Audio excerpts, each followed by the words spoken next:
Hi everyone, thank you so much for logging on. So today is our first video and I'm super excited. I've been wanting to do this for a while and I was racking my brain all day about what topic to choose and what to talk about. And I wanted to share with you kind of my teacher pet peeve, my number one thing that's really at the core of my teaching philosophy. And that's a tool that I'm going to give you today. So there are three scenarios that happen and three ways to respond when a student asks us a question, right? The first scenario is we're walking along and your kid is like, Mom or Dad, Mom, what kind of plant is that? And you're like, too busy to answer, right? It happens to the best of us and we don't give a response. The second scenario, which is much more common amongst my wonderful homeschool families, and I am guilty of this as well. The second and most common response is that your kid says, Mom, what kind of plant is that? And you say, but of course, this is a spider plant.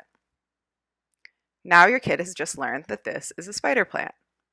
Teachable moment, meh, right? Your kid gets this one piece of knowledge, and that is that. Okay. And we've shown off our knowledge of plants. The third type of response, which is what I want to teach you today, is that your kid is walking along and they say, Mom, what kind of plant is that? And you say, that's interesting. What do you notice about it? Does it look like any plant that we've had before? Where could we find that information? Right? Have I given them any actual knowledge? No. But the difference is I taught them how to think about it themselves. And the more we do this, the more we are teaching our children how to look internally to find answers.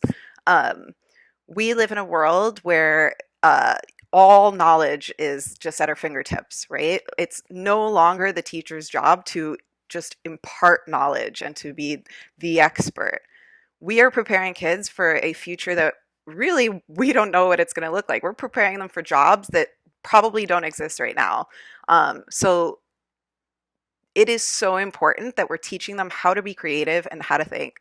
And not to get too philosophical, but they say that that is really the major difference between like us and AI, right? It's like the more that we're dependent on technology to just have all of this knowledge, how can we be creative in our own thinking, and how can we think for ourselves and plan for ourselves? And yeah, that's just one little tool. And I think it's really at the heart of what we do. Let's teach kids how to be thinkers. And yeah, I hope you enjoyed. Much more to come.